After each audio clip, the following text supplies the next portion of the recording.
The night in North Hill was quieter than it should have been. After days of gunfire, after barricades smoldering and banners rising from ash, the silence felt wrong. It was not the peace of victory, nor the calm of surrender. It was the silence of a predator coiled, waiting to strike. Amy sat by the dim glow of an oil lamp, her youngest child nestled in her lap, the others sprawled in restless sleep around her. Her cheeks still bore the faint mark of Michael's slap, but her eyes had hardened since that night. She had become something the city whispered about, the mother who defied kings. Yet, tonight, her heart throbbed with unease. She couldn't explain why, but her chest felt heavy, as though the air itself was pressing against her. Brick paced outside the house, his massive frame tense as he surveyed the narrow street. His fists clenched and unclenched, his ears straining for sounds the ordinary man could not catch. Even Harper had stationed 2 loyal officers near the alley, men he trusted with his life. But Vance, Michael's serpent, had studied them longer than they knew. He had watched Amy's children laugh in the courtyard, counted their heads as they walked with her to the market, listened to their soft voices call for their mother in the night. He knew that for all her strength, for all her fire, Amy's soul breathed through her children. To strike her, one had only to strike them. That night, Vance moved like smoke through the alleys, cloaked in black, his enforcers trailing behind him. They were ghosts in the dark, stepping between shadows, breathing in silence. One by one, Harper's guards were silenced, throats cut before they could cry out, bodies dragged into the black where no eye could see. Inside, Amy's lamp flickered. Her eldest stirred, sensing something in the air, but before she could rise, the window shattered. A hand reached in, rough and gloved, yanking her brother from his bed. Screams erupted. The children's cries split the night, piercing Amy's heart like knives. "And oh!" she shrieked, lunging forward, clawing at the man who had snatched her son. But another shadow grabbed her from behind, pinning her arms as her children wailed. Brick burst through the door like a storm, his roar shaking the walls. He swung his fist into the nearest intruder, bone crunching as the man flew back into the table, snapping wood in half. But Vance was waiting. From the corner, his blade flashed, catching Brick across the ribs. Not deep enough to kill, but sharp enough to stagger him. "Strong as a bull," Vance hissed, circling him. "But bulls fall the hardest." Brick's blood seeped through his shirt, but he didn't stop. He hurled himself at another intruder, crushing him against the wall. The house thundered with chaos, children screaming, men grunting, fists smashing, glass shattering. Amy broke free from the man who held her, sinking her teeth into his wrist before grabbing a shard of glass and driving it into his throat. He collapsed, choking on his own blood. "Leave them. Take me instead," she cried, but her voice was drowned by her children's sobs. Vance smiled, his teeth gleaming in the dark. "Michael doesn't want you, Amy. He wants to break you. And nothing breaks a mother faster than watching her nest stolen." With a whistle, his men dragged 2 of her children toward the door. Brick lunged, but Vance's blade caught him again, slashing his forearm. His roar of pain shook the rafters, yet still he fought, tearing one man's arm out of socket before another slammed a baton into the back of his skull. The children's cries echoed into the night as they were dragged into the shadows. Amy collapsed to her knees, her nails clawing the floorboards as though she could rip them open and pull her children back. "No!" Her scream rattled through the city. "Bring them back. Take me!" But Vance only tilted his head, his cold eyes glinting in the lantern glow. "You'll see them again, Amy. When Michael decides the price of mercy. Until then," he leaned close enough for her to feel his breath on her ear. "Pray. Pray hard." And then he was gone, vanishing into the black with her children. Brick lay half-conscious against the wall, his breaths ragged, blood dripping down his side. Harper stormed into the room moments later, his pistol drawn but too late.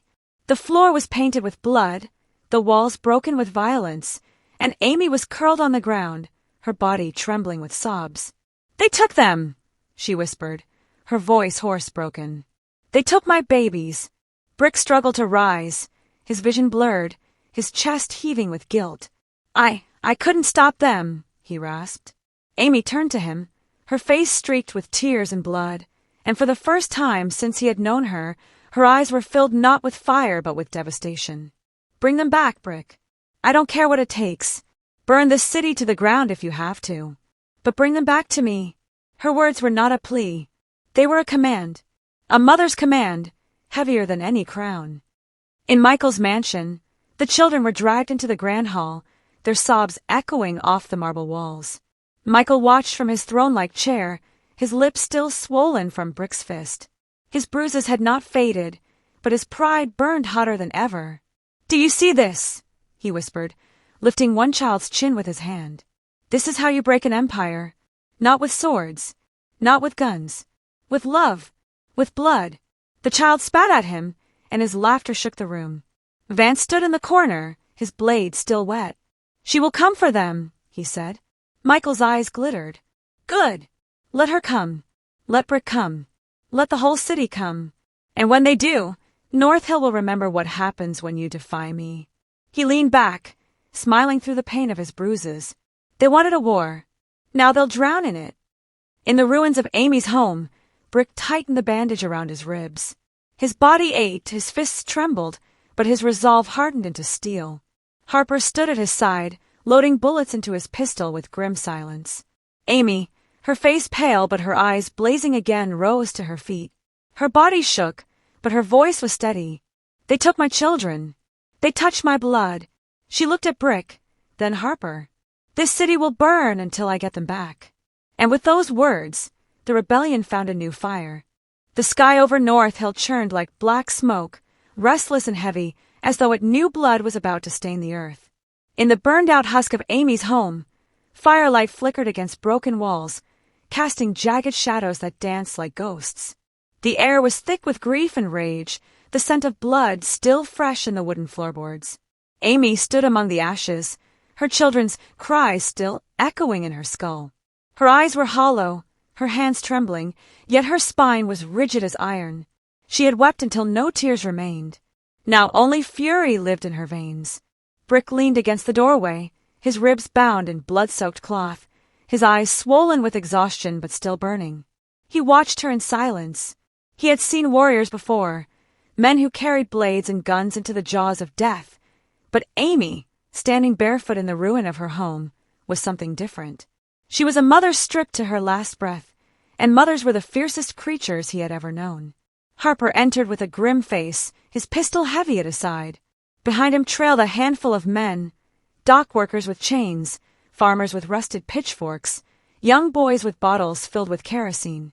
They were tired, battered, hungry, but their eyes carried the same fire. "They've taken enough from us," Harper said, his voice rough. "It's time we take back what belongs to the people. And to you." Amy turned to him, her voice sharp as steel. "This is no longer rebellion. This is war. He stole my children. He will pay with his empire." Her words rippled through the men, each syllable striking like a drumbeat. They were no longer fighting for bread, for taxes, or even freedom. They were fighting for the soul of a mother, and through her, for the soul of the city.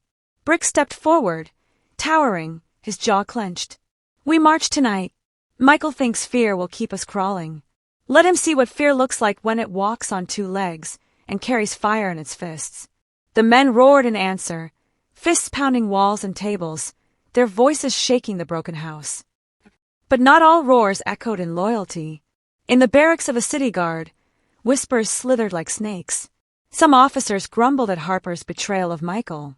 Some feared for their families if they stood against the mayor. And some had already bent their knee to Vance. One such man, Sergeant Crowley, slipped through the shadows of the city and entered Michael's mansion under the veil of night. His hands trembled as he knelt before the bruised but smiling mayor. "They're planning something," Crowley stammered. "Harper, Brick, the woman, Amy. They've gathered men. They'll come for you." Michael leaned forward, his lips curling. "Good. Let them come. Let them bleed against these walls until the streets drown red." "Vance," he barked, his swollen lips making his words slur but no less venomous. "Prepare the trap." Vance bowed, his blade glinting under the torchlight. "The mother wants her children. The bull wants revenge. The traitor wants redemption. And all of them will walk into our jaws." Michael chuckled, though pain lanced through his cracked ribs. "Let North Hill watch their heroes die." The march began at midnight. From every ward, men and women emerged, silent as shadows, carrying what little weapons they had: knives, pipes, bottles of flame. They did not come as an army but as a tide, faceless and unstoppable. The streets whispered with their footsteps, the city holding its breath. Amy walked at the front, her face pale but unflinching, the ribbon of her daughter tied around her wrist. Brick was beside her, his massive frame limping but unbroken, while Harper moved at her other side, his pistol drawn, his uniform discarded. Together, they were more than leaders. They were symbols. As they approached the heart of the city, the crowd behind them swelled, their voices low at first, then rising in chants that echoed off the stone. Amy! Amy! Amy! The sound rolled like thunder, shaking the streets. Windows cracked open as children leaned out, eyes wide, watching history walk past their doors. The city was awake. Inside the mansion, Michael heard the chant. His bruised lips curled in contempt. Listen to them, he spat, screaming her name, as if it will save them. Tonight, they'll choke on it. Vance stood by the tall windows, watching the torches flicker in the distance. We let them in. We give them hope. And then we crush it so completely, the city will never rise again. Michael's laughter was ragged but cruel. Then let the gates open. The rebels reached the square before the mansion, its towering gates looming like the jaws of a beast. Guards lined the walls, rifles gleaming, but to the rebels' surprise, the gates began to creak open. Amy froze, suspicion flickering in her eyes. Why would they? Before she could finish, the streets exploded. Hidden charges planted by Vance ignited, fire swallowing the air. The front line of rebels screamed as flames devoured them, their bodies hurled into the sky by the blasts. Smoke rolled across the square, choking, blinding, suffocating. Gunfire erupted from the rooftops. Michael's men poured, led into the crowd below, and the night turned into slaughter. Brick roared, shielding Amy with his body as bullets tore past. Harper fired into the windows, dropping one rifleman after another, but for every guard that fell, 2 more appeared. The rebels scattered, screams rising into the choking smoke. Amy's voice cut through the chaos like a bell. Do not run. Hold the line. Her cry steadied them. Even as blood spilled, the rebels rallied, dragging carts and barrels into makeshift barricades, hurling flaming bottles at the windows. The square turned into a battlefield, the air thick with fire and death. Brick fought like a man possessed. Every swing of his fist shattered bone. Every step forward left broken men in his wake. Blood ran down his side, soaking his shirt, but he didn't stop. He could not stop. Not when Amy's children's cries still haunted his ears. Harper moved with ruthless precision, barking orders, pulling men into formations, returning fire with deadly accuracy. For the first time in years, he fought not as Michael's hound but as the people's shield. And Amy, unarmed, her hands empty, became the voice that bound them together. She pulled the wounded to safety, pressed cloth to bleeding wounds, whispered to the dying that their sacrifice was not in vain. Her presence was more powerful than any weapon. Yet even as they fought, Amy's heart pounded with dread, for she knew this was only the beginning. Inside, Michael sipped wine, watching through the tall windows as blood poured into the square. His laughter shook the glass in his hand. Let them bleed, he whispered. Let the mother watch her flock die before her eyes. And when she crawls to me, broken and begging, I will show her children what weakness looks like. Vance's cold smile widened as he turned from the window. They are stronger than we expected, but strength only makes the fall sweeter. Michael leaned back, raising his glass. Then let's break them all tonight. The square burned. The rebellion held. And in the heart of it, Amy swore to herself that no wall, no bullet, no serpent, and no king would keep her from her children. The war for North Hill had begun in full. The night air was heavy with the scent of rain, though the clouds above had not yet opened their burden, and in that heaviness the village seemed to breathe slower as though all living things waited for something unseen, something yet to come. The elders sat close to their fires, whispering their own memories, while children who once played without care now lingered closer to their mothers, as if shadows stretched longer than before. Amina sat outside her hut, her eyes tracing the path that disappeared into the dense forest beyond. She had walked that path many times, yet tonight it felt different, like a mouth waiting to swallow the brave, or the foolish. Her heart wrestled between fear and courage, for within her dreams she had heard again the beating of the great drums, their sound rolling like thunder over the mountains and into her chest, where it settled like a promise she did not yet understand. Chica joined her quietly, placing his hand upon hers, his presence a weight and a comfort in equal measure. He said nothing for a long while, and she did not force words upon him, for sometimes silence carried its own truth. But when he finally spoke, his voice was low, steady, yet marked with the weariness of a man carrying more than his share. He told her that dreams were not only the whispers of the past, but also the warnings of what may yet come, and that perhaps the drums she heard were not only of the ancestors, but of the living who waited in the dark. The forest stirred with distant noises, the calls of night, birds, the crack of branches beneath unseen steps, and somewhere deep within a rhythm too faint to be mistaken for mere accident echoed, as though the earth itself, beat a hidden heart. Amina stiffened, and Chica rose, his eyes narrowing toward the treeline. It was then that a figure emerged, not with menace, but with the solemn grace of one who had walked far. The old woman, wrapped in tattered cloth, her hair long and streaked with silver, her eyes reflecting firelight and secrets. She called herself Mama Nuru, and though many thought her long gone into the belly of the earth, she stood alive, her voice stronger than any rumor. She spoke of paths that twisted like snakes, of men who traded loyalty for shadows, and of a child whose courage could turn the tide, though whether that child would rise or fall depended on choices made. When the drums grew loud, Amina listened, her skin prickling with recognition, though she could not yet place herself within the old woman's riddle. The villagers gathered as Mama Nuru raised her hands, her words weaving stories of ancestors who walked in times of famine and war, and how they spoke through dreams and signs and storms. The people who once doubted now bowed their heads in reverence, for her presence was proof that the line between the living and the lost was thinner than any had dared believe. She turned her gaze upon Amina, and in that gaze was both burden and blessing, for she declared that the path into the forest was not closed, but waiting for feet brave enough to enter. A hush spread across the crowd, and though many whispered, Amina felt the weight of every eye upon her. She did not speak. She did not need to, for the fire within her eyes spoke louder than any words. She rose slowly, her figure outlined against the flame, and though fear coiled within her, she knew that silence would not save her, that running would not protect her, that only walking into the forest where the drums called would lead her to truth. Mama Nuru's final words lingered in the air like smoke.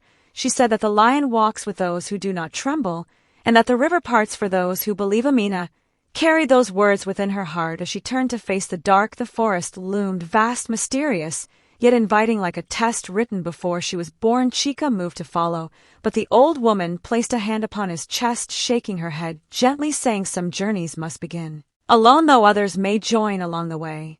The fire crackled, the children pressed into their mothers, and the men muttered uneasily, but Amina took her first step toward the shadowed trees, each footfall a prayer, each breath a vow. The night seemed to lean closer, as though listening to the courage of one girl. The rhythm of the drums, deep and faint, yet steady, marking a path only she could hear. The story of Amina and the forest had begun a new chapter, and though the village held its breath, she did not falter, her spirit carried by something greater than fear, something older than time itself. The forest opened before Amina like a mouth of shadows, the tall trees rising high into the sky, their branches tangled together, so thick that the moonlight barely touched the ground beneath. Each step she took was swallowed by the silence, yet that silence was not empty. It was filled with whispers, hidden movements, and the distant steady rhythm of the drums that seemed to guide her deeper. Her heart pounded like a second drum inside her chest, and though her fear tried to chain her feet, she kept walking, one step, then another, her spirit refusing to turn back. The air grew colder as she moved further into the trees, the smell of damp earth and moss thick against her senses. The forest floor was uneven with roots that twisted like serpents and stones that glistened faintly with dew, and as she walked she felt as though unseen eyes followed her from every side. Sometimes she thought she glimpsed shadows darting just beyond her vision, small shapes quick and silent, yet when she turned there was nothing but stillness. The silence pressed against her ears until the distant drums returned, reminding her that she was not lost, that a path, however hidden, lay before her. Hours seemed to pass, though perhaps it was only minutes, for in the forest time bent and stretched like a living thing. Her body ached with the strain of walking, but her spirit refused to yield, and then suddenly the trees parted, opening into a clearing bathed in silver light. The moon had broken through the clouds, shining down upon a great stone circle, ancient, weathered with carvings that glowed faintly as though remembering a power long asleep. Amina felt her breath catch, for she knew this place. Though she had never stood within it, she had seen it in dreams, the same dreams where the drums first called to her. She stepped closer, the carvings pulsing like heartbeats beneath the stone, and as she touched one with trembling fingers, a sound rose, not from the ground, not from the air, but from within her own chest, the beating of drums, louder, clearer now, like a storm drawing near. The rhythm carried meaning, though no words formed. It told her to listen, it told her to stand firm, it told her she was not alone, though she had entered the forest by herself. The wind shifted, and from the opposite side of the circle a figure emerged, tall, broad shoulders wrapped in fur, his face painted with patterns that shimmered beneath the moonlight, his eyes burning like embers. It was a warrior, though not of her time. His presence was both fearsome and holy, the spirit of an ancestor who had once defended the land with his life. His voice was deep, resonant, like thunder rolling across the mountains. He told Amina that courage was not the absence of fear, but the strength to walk forward, even while trembling. He said the forest had called many, but only a few had reached the circle, and fewer still had endured its trials. He raised his hand, and from the shadows others appeared, men and women, spirits dressed in garments of ages long past, their faces solemn yet proud. Each carried the mark of the village, each bound to its fate, though centuries separated them. They circled around Amina, their eyes studying her, as though weighing her heart, measuring the strength hidden beneath her fragile frame. The drums grew louder, the air trembling with their sound, and one by one the spirits began to chant, their voices rising like a river breaking free from stone. The warrior told her that the village was standing at the edge of darkness, that betrayal moved like poison in its roots, and that unless she carried the fire of truth back to her people, the drums would fall silent forever, and with their silence the spirits would turn away, leaving the living to face destruction. Alone Amina felt the weight of his words, heavy as stone, yet she did not crumble. She straightened her shoulders, her eyes reflecting the moonlight, and declared without hesitation that she would not fail, that even if shadows swallowed her, she would walk forward until her last breath. The spirits paused, and then the circle trembled with approval. The carvings upon the stones flared brighter than before, and the drums thundered so loud the earth itself seemed to shake. The warrior stepped closer and placed his hand upon Amina's head, his touch neither warm nor cold, but filled with strength flowing like fire into her veins. He told her that from this night she carried the mark of the chosen. The path would not grow easier, in fact it would twist darker and sharper, but her steps would never again be alone. Suddenly the clearing darkened, clouds swallowing the moon, the chanting ceased, and the spirits began to fade, their forms dissolving into mist, until only the warrior remained. He leaned close, his words heavy with warning. He told her that not all who wore familiar faces could be trusted, that sometimes the hand extended in kindness hid the blade of betrayal, and that the drums would guide her only if she listened with both heart and soul. Then he too dissolved into the night, leaving Amina alone within the circle, her body trembling, but her spirit burning brighter than fire. The silence that followed was immense, yet not empty, for the drums still beat within her chest, guiding her forward. She left the circle, stepping once more into the forest, but she was not the same girl who had entered. Her feet were surer, her heart stronger, her fear still present, but no longer master. She walked until the trees parted again, opening not into the village, but into a wide river, its waters black as night, reflecting no light yet. Flowing with power, she stood at the edge, knowing the journey was not yet done, knowing that crossing this river would be her next trial. The night deepened, the forest whispered, the drums rolled on, and Amina tightened her grip on courage, for she had already chosen her path. There would be no turning back. The river stretched before Amina like an endless serpent, its dark waters glistening faintly beneath the pale gaze of the moon. The sound of rushing currents filled her ears, louder than the silence of the forest, louder even than the drums that beat faintly within her chest.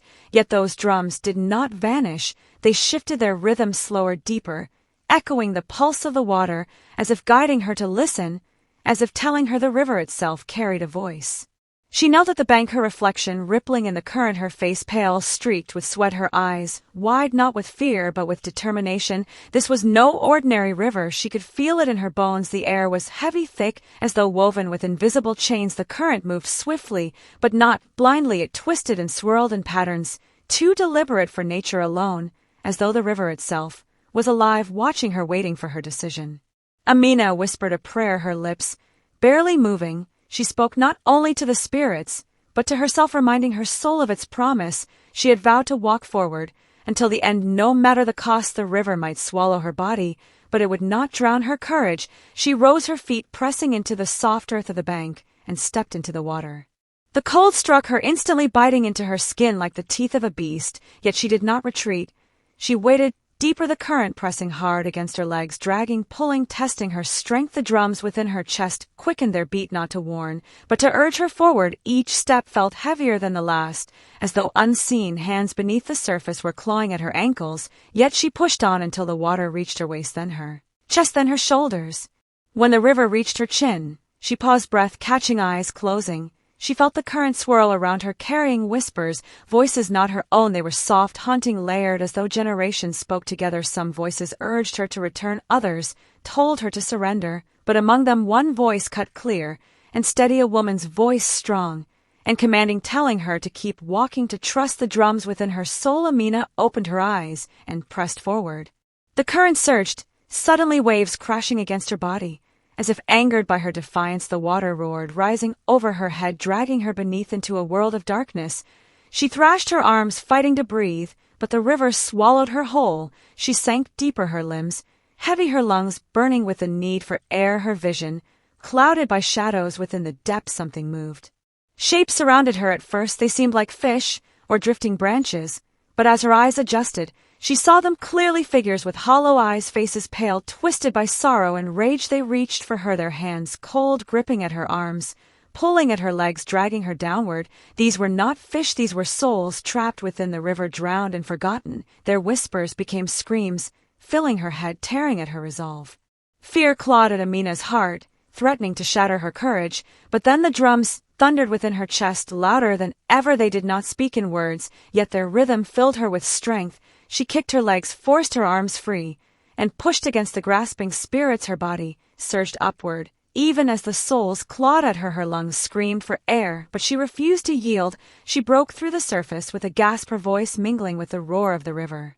The current tried again to drag her down, waves striking her face, forcing water into her mouth, but she swam with every ounce of strength, her arms cutting through the water, her legs driving forward.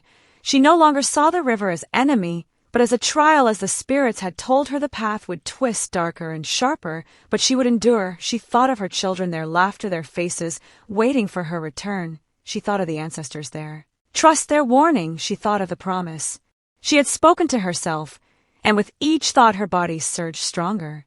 At last her hand struck earth. She pulled herself onto the opposite bank, collapsing onto the soil, coughing water from her lungs, her body shivering, her breath ragged, but alive. The drums inside her slowed to a steady rhythm, no longer frantic, but proud, as though applauding her victory. She lay there staring at the sky as the clouds parted, revealing a clear stretch of stars, their light falling upon her like a blessing. When her strength returned, she sat up, her clothes clinging to her skin, her body aching, yet her spirit burning brighter than ever. She turned her head and gasped. On the far side of the river where she had entered, she saw figures gathered at the edge, dark shapes, unmoving, their eyes glowing faintly within the shadows. They were watching her, she knew instinctively. They were not allies, but hunters, the same poison the warrior spirit had warned her of betrayal. Walking with familiar faces, her enemies had followed her even into the forest. Amina rose to her feet, refusing to let fear paralyze her. She had crossed the river, she had endured the trial. She would not waste the strength. She had gained the drum's beat again, urging her to move forward, not back. She turned from the shadowed watchers and stepped deeper into the unknown path. The forest thickened once more, but now it no longer felt suffocating. Its silence, no longer a cage, but a cloak she wore proudly. As she walked, the trees began to thin, revealing a stretch of land unlike any she had seen. Wide fields bathed in moonlight, tall grass, swaying like waves of wind, moved across the field, carrying a scent sharp and metallic, the smell of fire. And as she froze, her heart twisting, for she knew that smell. It was the smell of destruction, the smell of homes burned, the smell of war. She ran forward, the grass parting beneath her feet, until the field gave way to a hill, and from its crest she looked down, her body trembling. Her village lay below, or what remained of it, flames Still licked at the edges of huts, smoke curled into the night sky, screams faint but lingering, carried by the wind. Her eyes burned with tears, yet her spirit held firm. The prophecy of the spirits was real. The darkness had already come. The betrayal had already begun. Amina clenched her fists. The drums thundered like war calls inside her chest. She would not let despair crush her. She would not let fear silence her. She had walked too far, endured too much to surrender. Now the ancestors had chosen her. The river had tested her. The spirits had marked her. She would return to her people, not as a frightened woman, but as the flame of resistance. She stepped down the hill, each stride steady, her eyes locked upon the burning village. Below, the night sky roared with fire, but within her heart the drums of destiny roared louder, guiding her into the heart of darkness with the promise that she would rise beyond it. The hill fell away behind Amina. As she descended its slope, her eyes fixed on the burning village. Below, the air was heavy with smoke, each breath tasted of ash and sorrow, yet her steps did not falter. Her spirit moved her forward, even as her body trembled with exhaustion. From the river, the drums within her chest had shifted again, their rhythm sharp and unyielding, a war drum guiding her into the fire. As she drew closer, the cries of her people pierced her ears, screams of pain, shouts of defiance, sobs of despair. Her heart twisted, but she did not allow it to break. She walked into the chaos with her head lifted, her shadow stretching long and tall across the ground. The flames painted her face in hues of red and gold, making her seem like a spirit risen from the river itself. The villagers who saw her cried out her name, some in relief, others in disbelief, for they had thought her lost, swallowed by the forest. Yet here she stood alive, unbroken, her eyes burning brighter than the fires around them. The destruction was great. Huts toppled, fields blackened, livestock scattered or slain. The enemy moved among the ruins, masked men with torches and blades striking without mercy, their laughter cruel, their intent clear to erase everything Amina loved. Yet, as their eyes fell upon her, they hesitated, for something in her stance and her gaze held them at bay, as though they were not facing a woman but a storm-given form. One man lunged at her, torch raised, but before he could strike, a force unseen surged outward. The drums within her chest roared, and the torch exploded into sparks. His body hurled backward into the dirt. Silence rippled through the battlefield. All eyes turned to her. The villagers whispered her name again, louder now with hope that rose like a wave. Amina had returned, and she carried the fire of the ancestors. The masked men regrouped, snarling like beasts, but Amina did not retreat. She raised her hand, and the drums answered, a rhythm that shook the earth beneath her feet. The flames around the huts bent as if bowing to her command, and leapt outward, forming a circle of fire that split her people from their enemies. The villagers stared in awe, their fear breaking their despair, shifting into something new. Courage. They began to rise, some clutching sticks, others stones, their voices trembling yet loud enough to echo through the burning night. They chanted her name again and again. The enemy tried to push through the wall of fire, but the flames burned hotter, higher. Each attempt met with screams. As the fire consumed their strength, rage filled their cries. But Amina's voice cut through them sharp as lightning. She declared that North Hill would not fall, that betrayal would not silence her people, that the spirits themselves had returned to stand beside them. She lifted her face to the smoke-filled sky, her voice rising until it was not only her people who heard it, but the land itself.